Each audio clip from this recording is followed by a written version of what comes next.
ದಾವಣಗೆರೆ ಜಿಲ್ಲೆಯ ಜಗಳೂರು ಪಟ್ಟಣದ ತಾಲೂಕು ಪಂಚಾಯಿತಿ ಸಭಾಂಗಣದಲ್ಲಿ ಡಾನ್ ಬಾಸ್ಕೋ ಬಾಲ ಕಾರ್ಮಿಕರ ಮಿಷನ್, ಬ್ರೆಡ್ ಸಂಸ್ಥೆ, ಶಾಲಾ ಶಿಕ್ಷಣ ಮತ್ತು ಸಾಕ್ಷರತಾ ಇಲಾಖೆ, ತಾಲೂಕು ಆಡಳಿತ ಮತ್ತು ಸಿಎಸ್ ಯೋಜನೆ ಇವುಗಳ ಸಂಯುಕ್ತಾಶ್ರಯದಲ್ಲಿ ತಾಲೂಕು ಮಟ್ಟದ ಮಕ್ಕಳ ಹಕ್ಕುಗಳ ಕ್ಲಬ್ಗಳ ಸಮಾವೇಶ ಕಾರ್ಯಕ್ರಮವನ್ನು ಹಮ್ಮಿಕೊಳ್ಳಲಾಗಿತ್ತು.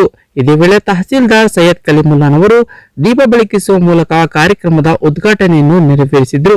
ಬಳಿಕ ಮಾತನಾಡಿದವರು, ಇತ್ತೀಚಿನ ದಿನಗಳಲ್ಲಿ ಬಾಲಕರ ಮೇಲೆ ಹೆಚ್ಚಿನ ದೌರ್ಜನ್ಯ ನಡೆಯುತ್ತಿದ್ದು, ಮಾನಸಿಕ ದೌರ್ಜನ್ಯ ನಡೆಯುತ್ತಿದೆ. ಇನ್ನು ಹೆಣ್ಣು ಮಕ್ಕಳ ಮೇಲೆ ಒಂದಲ್ಲ ಎರಡಲ್ಲ ಹಲವಾರು ದೌರ್ಜನ್ಯಗಳು ನಡೆಯುತ್ತಿದೆ. ನಿಮ್ಮ ರಕ್ಷಣೆ ನಮ್ಮ ಮೇಲಿದೆ. ಹೀಗಾಗಿ ಧೈರ್ಯದಿಂದ ಜೀವನ ನಡೆಸಬೇಕಿದೆ. ಇತ್ತೀಚಿನ ದಿನಗಳಲ್ಲಿ ಮಹಿಳೆ ಅಲ್ಲದೆ ಪುರುಷನ ಮೇಲೆ ದೌರ್ಜನ್ಯ ನಡೆಯುತ್ತಿದೆ ಎಂದು ಹೇಳಿದರು. ಈ ಸಂದರ್ಭದಲ್ಲಿ ತಾಲೂಕು ಕಾರ್ಯನಿರ್ವಾಹಕಾಧಿಕಾರಿ ಕೆಂಚಪ್ಪ, ಡಾನ್ ಬಾಸ್ಕೋ ಸಂಸ್ಥೆಯ ಸಂಯೋಜಕ ಮಂಜಪ್ಪ, ಜಿಲ್ಲಾ ಜಾಗೃತಿ ಮತ್ತು ಉಸ್ತುವಾರಿ ಸಮಿತಿ ಸದಸ್ಯ ಡಾಕ್ಟರ್ ಪಿಎಸ್ ಅರವಿಂದ್, ಪ್ರೇರಣಾ ಸಮಾಜ ಸೇವಾ ಸಂಸ್ಥೆಯ father Sylvester Pereira, Don Bosco ಸಂಸ್ಥೆಯ ನಿರ್ದೇಶಕ ಫಾದರ್ ರಿಜಿ ಜೇಕಬ್, ದುರ್ಗಪ್ಪ ಸೇರಿದಂತೆ ಮತ್ತಿತರರಿದ್ದರು.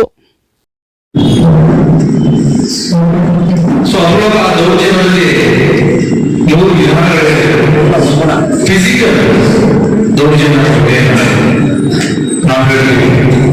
ದೈಹಿಕ ದೌರ್ಜನ್ಯ, ಮೆಂಟಲ್ ಮಾನಸಿಕ ದೌರ್ಜನ್ಯ, ಎಮೋಷನಲ್ ನಮ್ಮ ಪ್ರಚೋದನಕಾರಿ ದೌರ್ಜನ್ಯ ಜಾಸ್ತಿ ಬರಬೇಕಾಗುತ್ತೆ. ಚರ್ಚೆ ಮಾಡಿ ಈ ದೌರ್ಜನ್ಯದಲ್ಲಿ ಇಷ್ಟು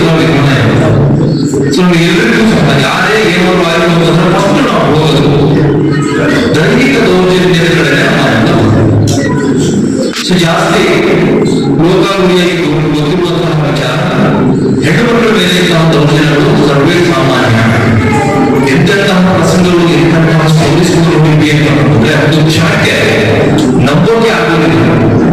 ಇಂಥ ಕಿರಾತಗಳು, ಇಂಥ ಪಾಪಿಗಳು ಇಲ್ಲ ಈ ಸಮಾಜದಲ್ಲಿ, ಈ ರೀತಿಯನ್ನು ಮಾಡಲಾರಂತ ಯೋಚನೆ ಅಂತಹ ದೌರ್ಜನ್ಯಗಳು ಸಹ ಹೆಣ್ಣು ಮಕ್ಕಳು ಈ ಒಂದು ಸಮಾಜದಲ್ಲಿ ಅನುಭವಿಸಿದ್ದಾರೆ. ಈಗ ನಮ್ಮ ಗಂಡು ಮಕ್ಕಳಿಗೆ ದೌರ್ಜನ್ಯ ಜಾಸ್ತಿ ಅಂತಂದ್ರೆ ಫಿಸಿಕಲ್ ಗಿಂತ ಮೆಂಟಲ್ ಇದೆ. ನಾವೇನು ಒಂದು ಕಾಲೇಜಲ್ಲಿ ರ್ಯಾಂಕಿಂಗ್ ಮಾಡಿರೋದು ಅದು ಸಹ ಫಿಸಿಕಲ್ ಮಾಡ್ತಾರೆ, ರ್ಯಾಂಕಿಂಗ್ ಮೆಂಟಲ್ ಸಹ ಮಾಡ್ತಾರೆ. ಸೊ ಈ ಎಲ್ಲ ಸೆನ್ಸಸ್ ಪ್ರಕಾರ ಗಂಡು ಮಕ್ಕಳ ಮೇಲೆ ಹೆಚ್ಚಿಗೆ ದೌರ್ಜನ್ಯ ಆಗಿರುವಂತಹ